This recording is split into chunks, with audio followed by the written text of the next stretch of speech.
So good morning again, everyone. My name is Dave Kubikian from the Herzog Law Firm, and this is one of our increasingly more and more popular webinars that we're doing. It's not a fun topic, but it's obviously a necessary one.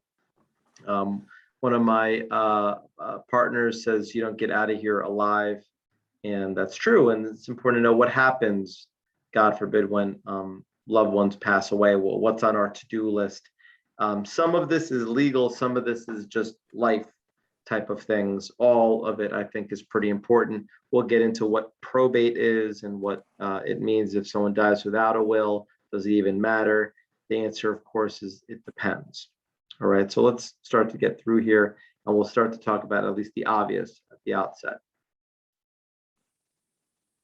So we're not the first phone call, right? You should not call your estate planning attorney when a death occurs immediately. Maybe we're in the top 5 list of non-family members to contact. Initially, there's a lot going on that's far more important than any legal work that we'd be able to do. In terms of who's in charge at that moment, and a lot of times people are I'm just going to have everyone mute real quick here. Who's in charge, right? Sometimes people, when they pass away, they had a power of attorney in place. That's a document that helps transact for someone during their life. Sometimes they have a healthcare proxy. That's someone who can make healthcare decisions for you. In some instances, there's a court-appointed guardian who, during your life, became in charge of your finances. That's when we deal with incapacity. But all 3 of those roles end immediately upon the death of the person the role was for. If the power of attorney is to transact during someone's life and that someone passes away, there's no more need for an agent. And in fact, it gets a little more complicated because sometimes people say to me, Dave, I'm the executor for my dad's estate.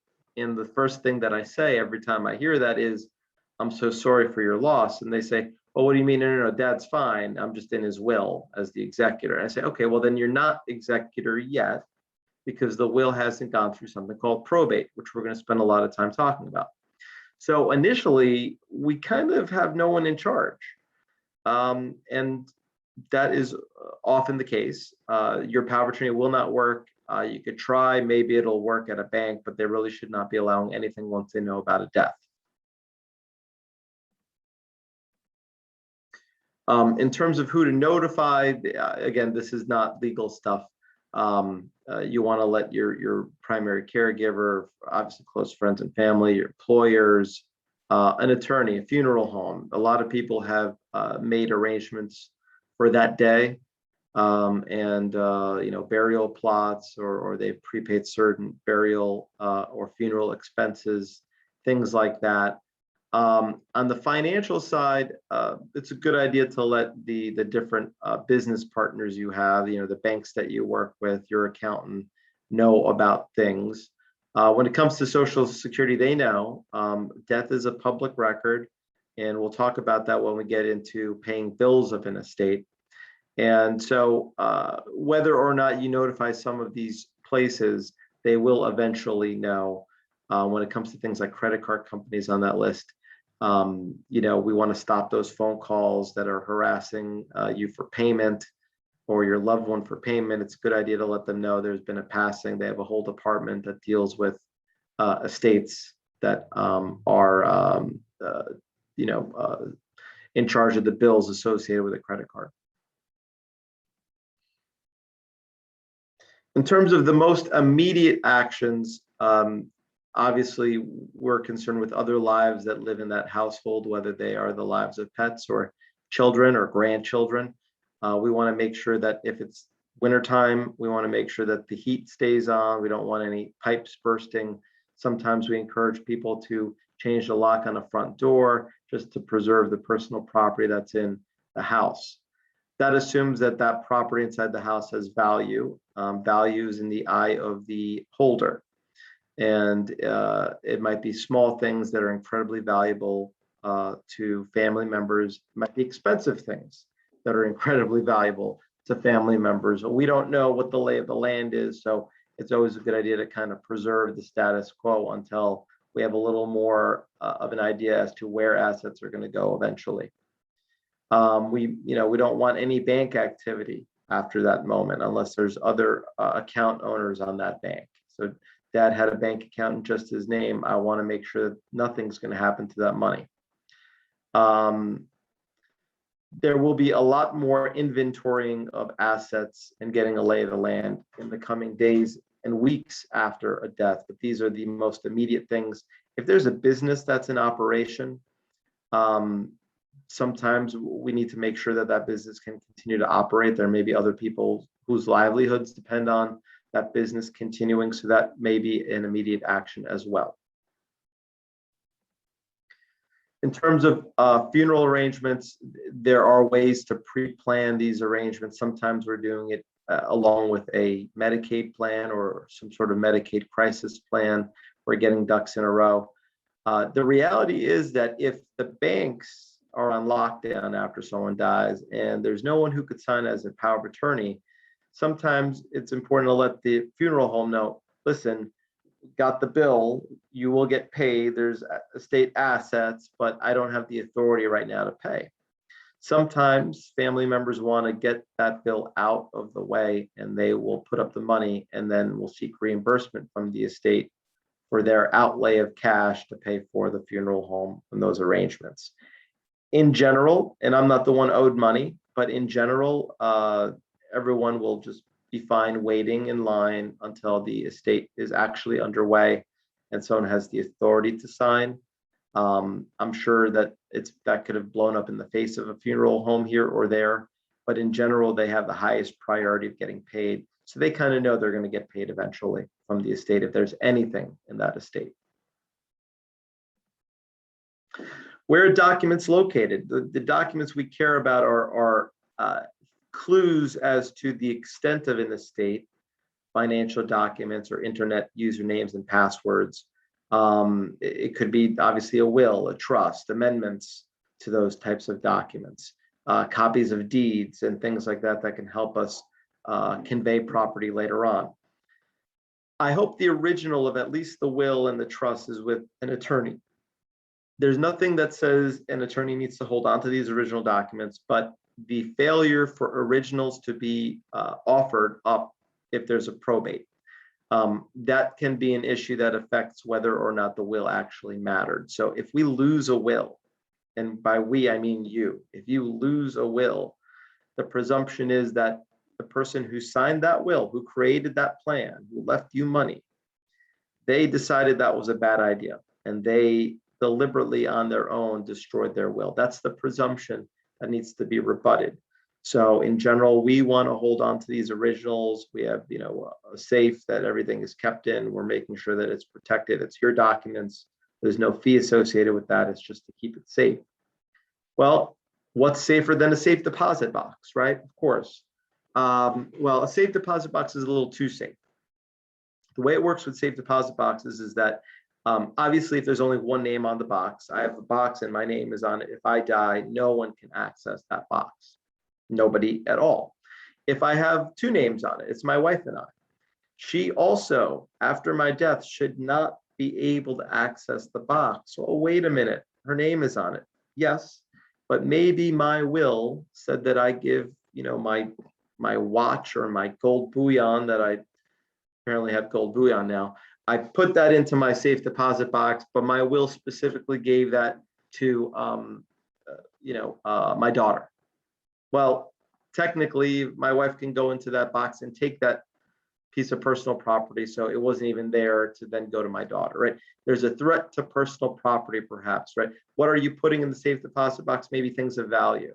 And so in order to preserve that value and preserve what your plan is as to who gets those things, it may be that your safe deposit box will be cut off from anyone else accessing it until there's an inventory of that box. Because even though there's another name on the account, once there's a death, the survivor may not be able to get to it. And in fact, my experience is that you will not be able to get to it. Okay? But it's safe. We know that it didn't burn down. At home, a fireproof safe or filing cabinet. If it works, it works. Again, houses burn down. People know that you disinherited them sometimes, and they make a beeline to your house upon a death because they want to find that safe or that will, and they want to get rid of it. So in general, my rule, almost in any kind of law that I handle, is that the worse the news, the more important the preparation will have been. And the worse the fact pattern, the more likely there's a challenge to a will or your estate plan, the less you're going right down the middle in terms of what New York law would provide if you didn't have a will. The more important it is to have your ducks in a row, the more important it is to make sure your will is safe in a way that isn't spinning wheels, isn't going to make me go to court just to get to the safe deposit box to open it and see what's in it. It really, I'm trying to be careful with my words. You should just have the attorney that prepared it hold on to it. That's not like some sort of business move. It's just a safe place where we know that your family can also not get to it in case your plan is a little off the beaten path. Just some good advice. Also, have an attorney do your will, guys. You'll thank me later. But anyway. What are the documents? We kind of referred to some of them. We talked about deeds and wills and maybe a trust. To me, the most important things are hints as to where your assets are and hints as to how they are titled. Account numbers, usernames, and passwords. Those are all super, super helpful. It used to be that if a client of mine passed away, if I spent 3 months checking their mail, every day I checked their mail for 3 months, I would know their entire life because I would get every quarterly statement. I'd certainly get every monthly statement. I'd know if bills need to be paid because I'd be getting second and third notices on bills. I would know everything, right? Now, because of the internet and people using online passwords, really, I want a book.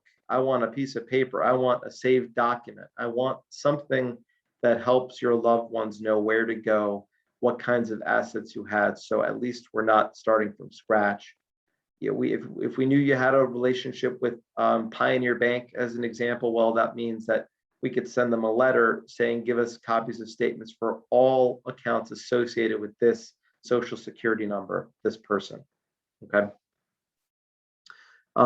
Is there an insurance policy? Are there any assets that have beneficiaries on them? Because as we'll talk about in a minute, assets with beneficiaries automatically go to that beneficiary. If you have a life insurance policy, I do, and your beneficiary is my wife, well, she's my beneficiary for sure. Upon my death, boom, that money goes to her. It's important to know what monies are going where by operation of law, it's called. So these, I could look at a statement and tell you exactly what it would be.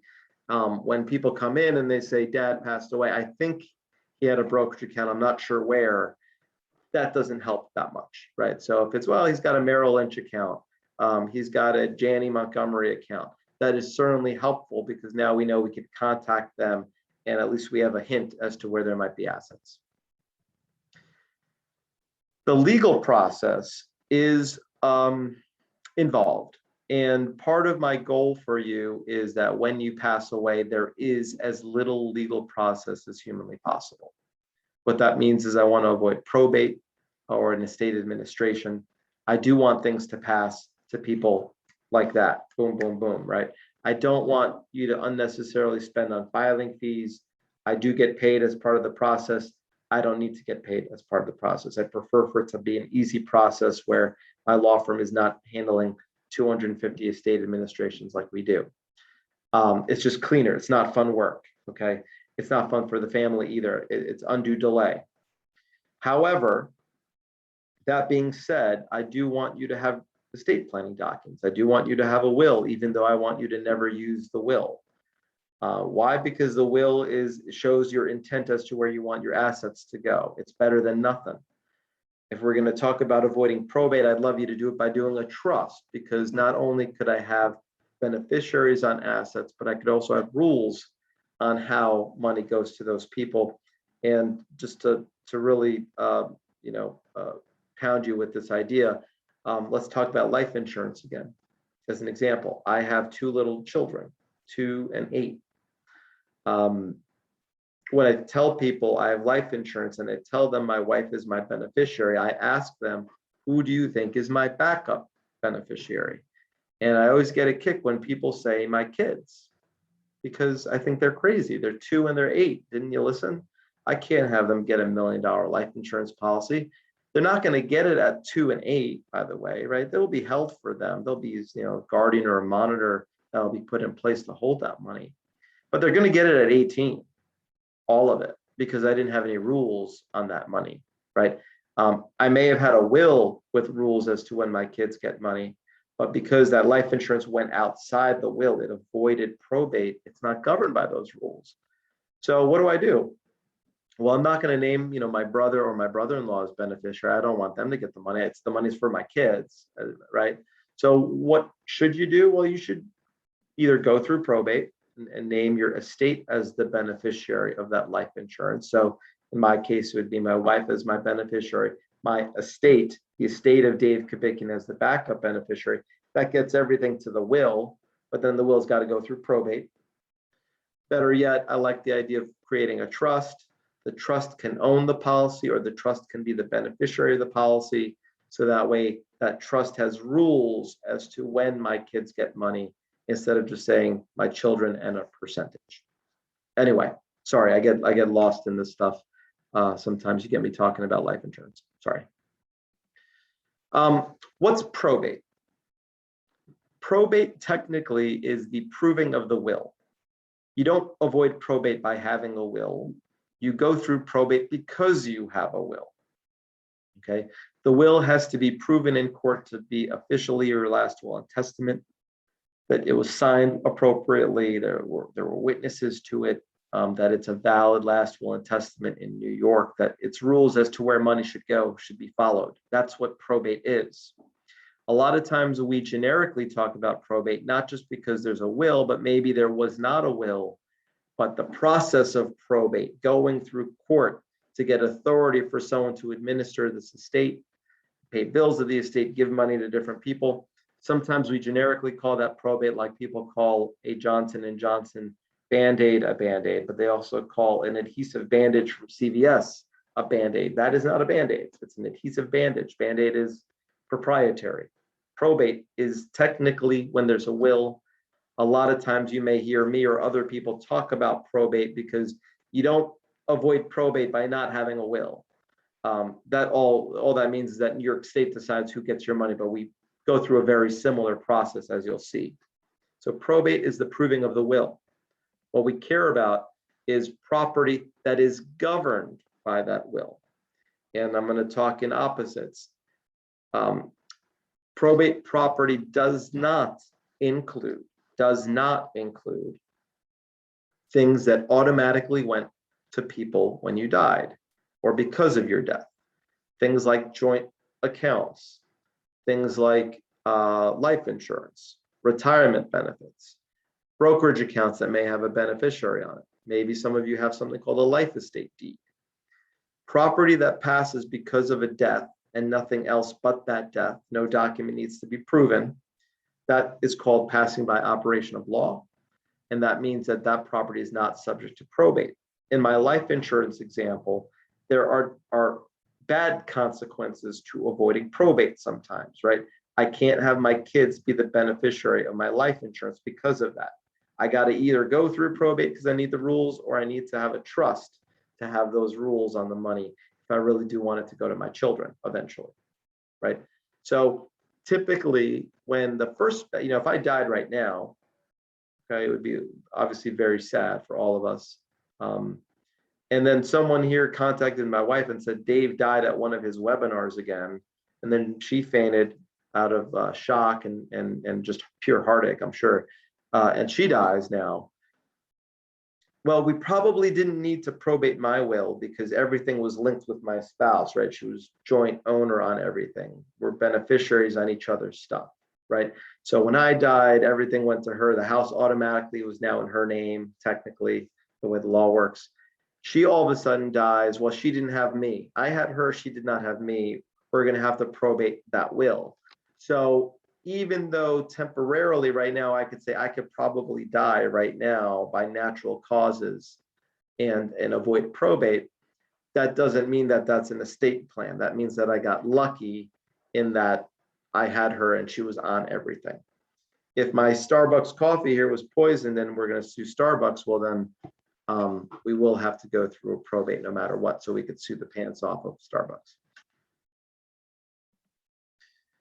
There's a difference between a small estate and a large estate. And when we say full probate, we're using that generic term probate. So if there's assets, a house, grandpa had a house, he had no will, he's a widower, the house is worth 250 grand. That's a full probate for grandpa. A full estate administration if he didn't have a will, a full probate if he did have a will.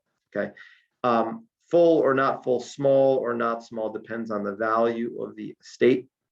And in general, 30,000 or less in value within the estate means that we could get away with a small estate proceeding in the surrogate's court, which is nice because as you see here, the small estate filing fee at the bottom there is $1. Not bad. One of the reasons why I like people to avoid probate is because of that $1,250 filing fee for estates $500,000 or greater. That's off the bat. So if I say to people probate costs $2-3 grand, we know 1,250 of it might be just the filing fee alone. So it's not uncommon for probates, estate administrations to get even higher in cost.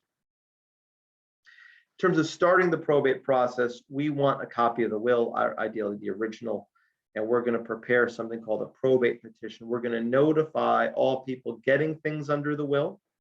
They're called legatees.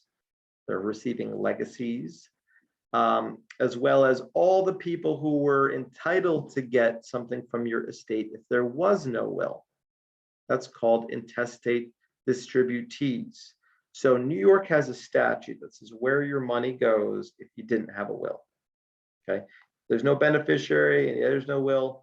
New York has a statute that says where it goes. It's based on the family tree. Those people who would receive are called distributees.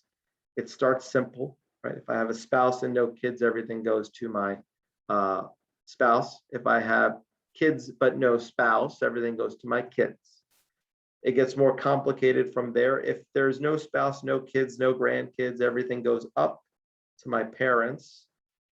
No parents, over to my siblings, down to my nephews and nieces. None of that. We're going up to grandparents, maternal, paternal, and now we're splitting things, uncles and aunts, first cousins once removed, and so on and so on and so on. I'm sorry, first cousins, not first cousins once removed. The point is, there is a plan out there for everyone in terms of where your money is going to go. And when a court is going to look at your will to see if it's valid and whether it goes through probate, they're going to make you tell the people who are getting less because you have the will, right? They would get more money if you didn't have a will. The court wants them to know they have a right to contest your will. So imagine we are knocking on the door and saying, hey, just so you know, this will gives you less than you were going to get if there is no will. And if you fight this thing and you win, you get money. Now, would you like to sign to not fight at all? Are you willing to just release us and let us proceed with this will that leaves you less?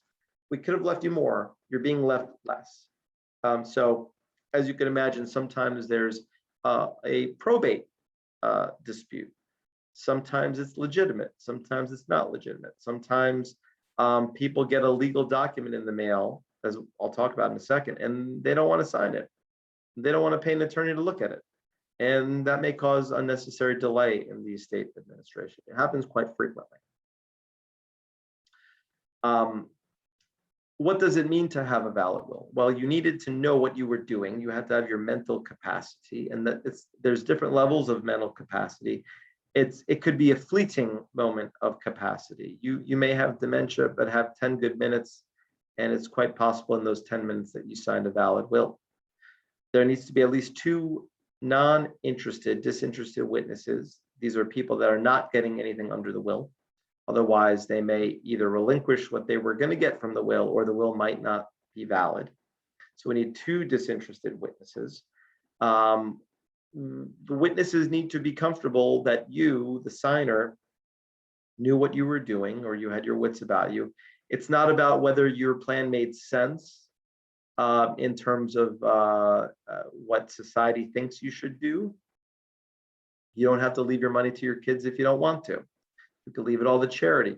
You just need to know that you have kids. You should know that there's an expectation you would be leaving things to kids, and that you're disinheriting people with knowledge that you're disinheriting them. We don't want handwritten changes or little notes on your original will. We don't want things crossed out. If you make a change, let's do a new will. It's super easy and far less expensive to basically amend your will, but we'll do it by a brand new will. Okay.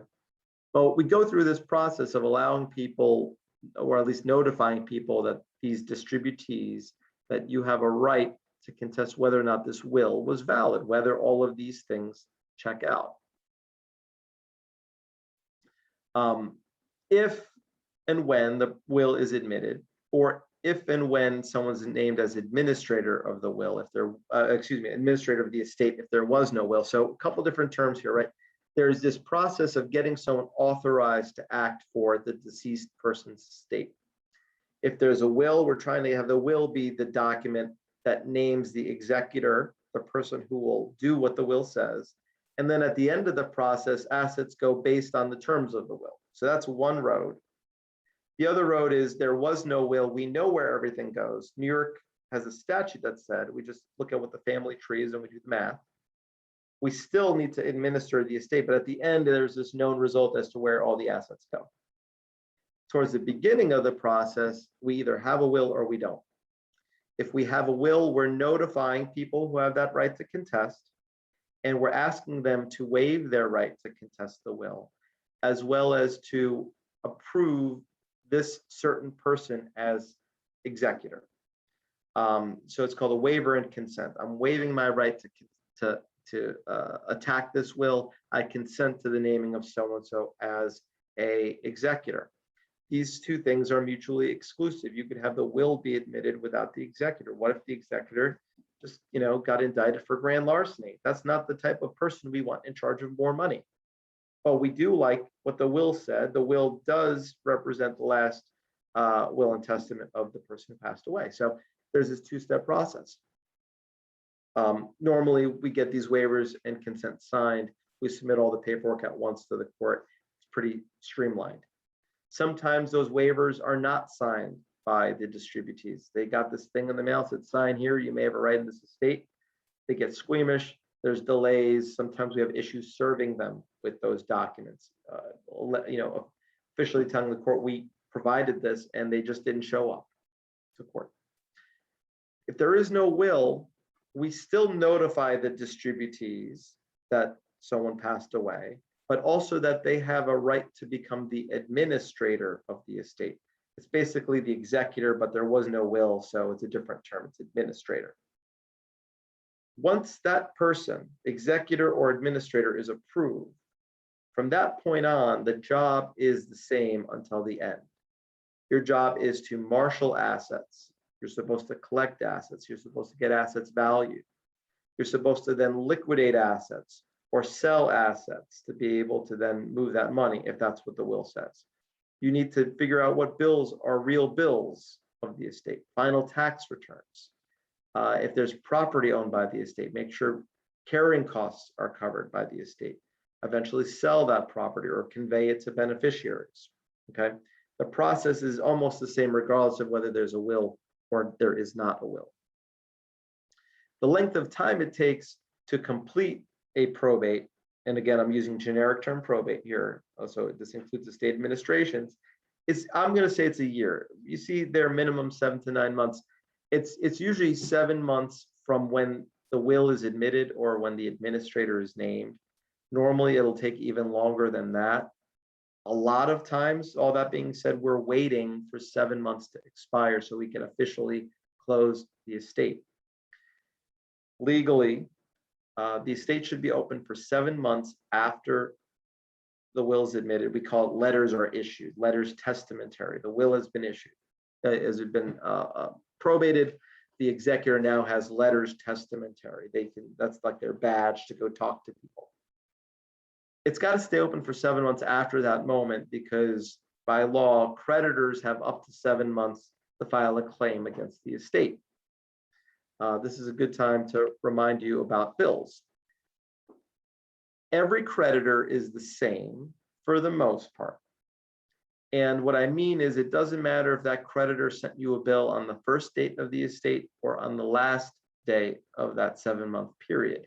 You're supposed to treat them the same, which means that just because you get a bill doesn't mean you need to pay it immediately, even if there are estate assets, because we want our arms around the size of the bills, all of the bills, and we want to make sure that there's enough money in the estate to pay all of the bills 100%.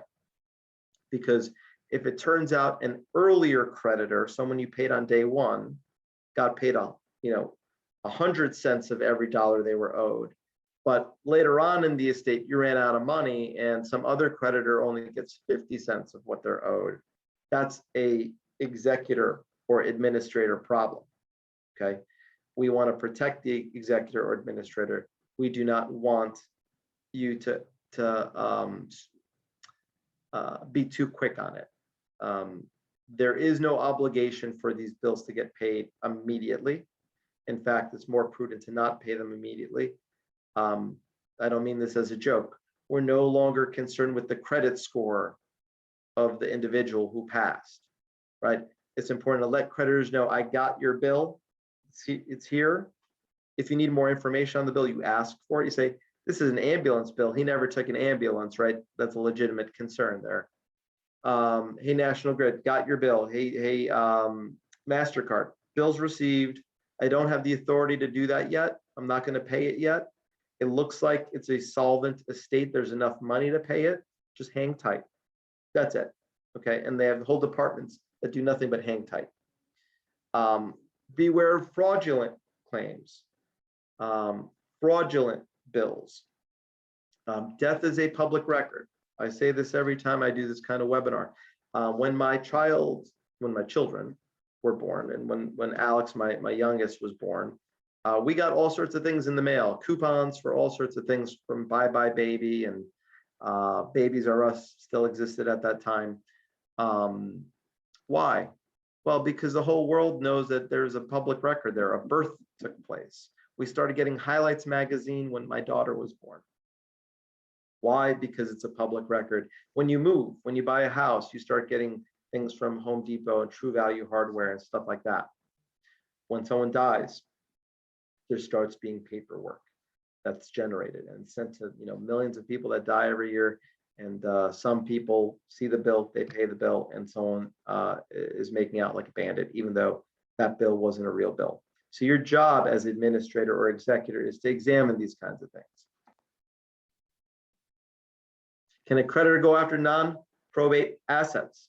So if an asset like life insurance, if an asset like your home avoids probate because there was some planning or there was a trust involved, the answer is going to be no.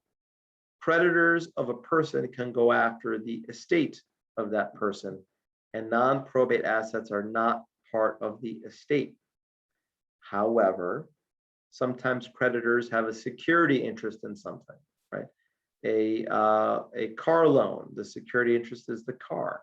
Mortgage on a home, the security interest is the real estate. So that's not what I'm talking about, right? I'm talking about a credit card bill. I'm talking about consumer debts. I'm talking about Medicaid, right? In other webinars, we talk about helping people qualify for Medicaid to pay for long-term care needs. Medicaid puts a lien on your estate when you die. And if you have to go through probate, they're creditor number one, right? After funeral expenses, taxes, attorneys, and commissions for the executor, there you go. Medicaid's going to want their fair share. So it's a really good idea to avoid probate, even though this entire or most of this webinar is about probate. How do assets get divided? Well, it depends here. This is where we separate probate again from an estate administration. If there's a will, the will says what to do. We look at the terms of the will. If there was a trust, we never went through the probate process to begin with, and pretty much right after a death, you could start to distribute assets. That's why we like trusts so much. There is no will. We're looking at the laws of intestacy. New York has a specific plan for it. I don't know what other states do in terms of where things go. In general, it follows the family tree. Does not care if things are supposed to go to mom and mom's in a nursing home. Well, mom's going to inherit some money and then lose that money. So we want everyone to have a plan, whether it's a will or a trust or whatever, because there's unintended consequences of the laws of New York. In terms of costs, all sorts of costs. We talked about the court fees up to $1,250. Sometimes we're looking for possible distributees. We know that your uncle had other nephews and nieces. Some of them don't keep in touch anymore. Some of them changed their last names as they got married, moved, lost touch. We got to find them if the court says we need to find them. There's commissions payable to the executor or the administrator. There's obviously legal fees involved with preparing all this and eventually real estate transactions and on and on and on there. A garden ad litem, that's for if we have minors or beneficiaries that lack the capacity to sign waivers. Sometimes we're waiting for a guardian to be appointed for a child, just so that then the will could be admitted. Why? Because technically the child of someone is their distributee. If I died right now, my distributees are not just my wife, but also my 2 minor children. So if my will needed to go through probate, there would need to be guardians named for my kids. And their interest is different than my wife's interest, because if I had a will giving everything to her, if I didn't have a will, my kids get some of the action. That's what New York law says, at least. Half to the kids, half to my spouse if I die.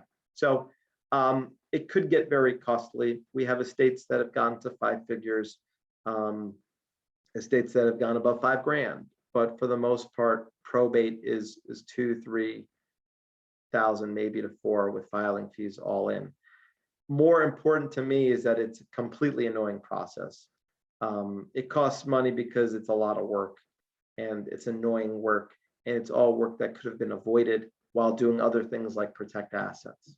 But again, whatever you do sounds great to me.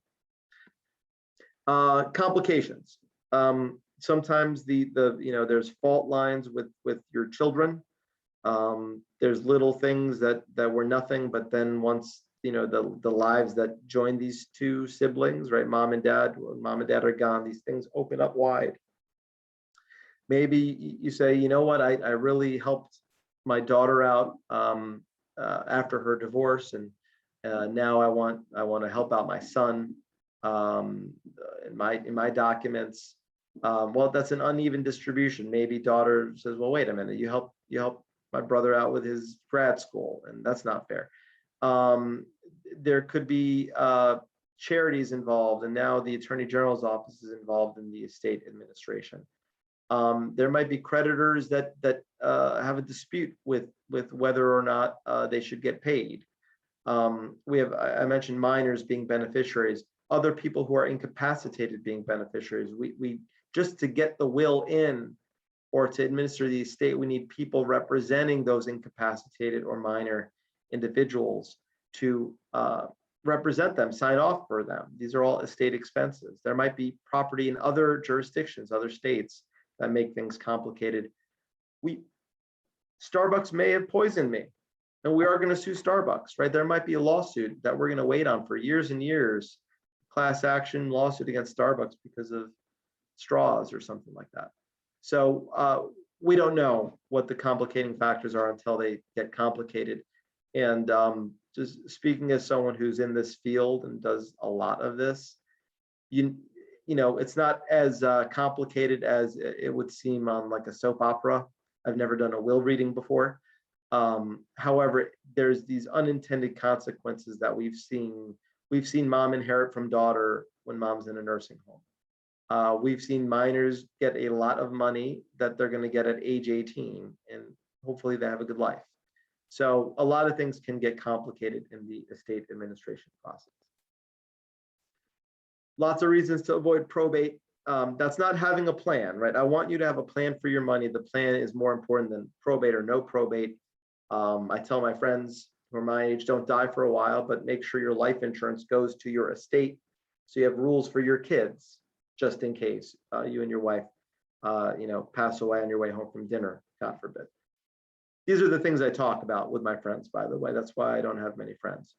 The idea is you have a plan, and then let's get efficient with it. And I'd like you to avoid probate just to make it more efficient, to get assets to your loved ones faster, to avoid a cold winter with a house not on the market to be sold, to just, make the process easier. There was a death, right? Those first slides are the most important slides, dealing with the grief associated with it. If it's grief and then being overwhelmed because you have no idea where accounts are, that's just not something that I want for any of my clients or any of my family members. Avoiding probate, specifically testamentary substitutes. These are things that pass by operation of law, things like life insurance. You got a brokerage account, your kids are grown, add them as beneficiaries if that's what you want. If you think it's important to have rules for your money, I think it is, do a trust, revocable or irrevocable. Maybe we want to protect assets so that the pie that we leave our kids is as big as possible. We don't want it to get smaller because of our long-term care expenses. So maybe we do a Medicaid trust, which is a form of irrevocable trust. Whole other webinars on that topic. But sometimes this webinar is really helpful for people in tweaking their plan or creating a plan, because they kind of see some of the pitfalls, or they say, hey, you know what? I thought probate was a lot worse. Maybe it's not so bad. It's a couple grand, right? Maybe that's all right. Let's, redo our will. All of the answers that I just gave are all acceptable. It's whatever you want. I just want you to be educated on your options.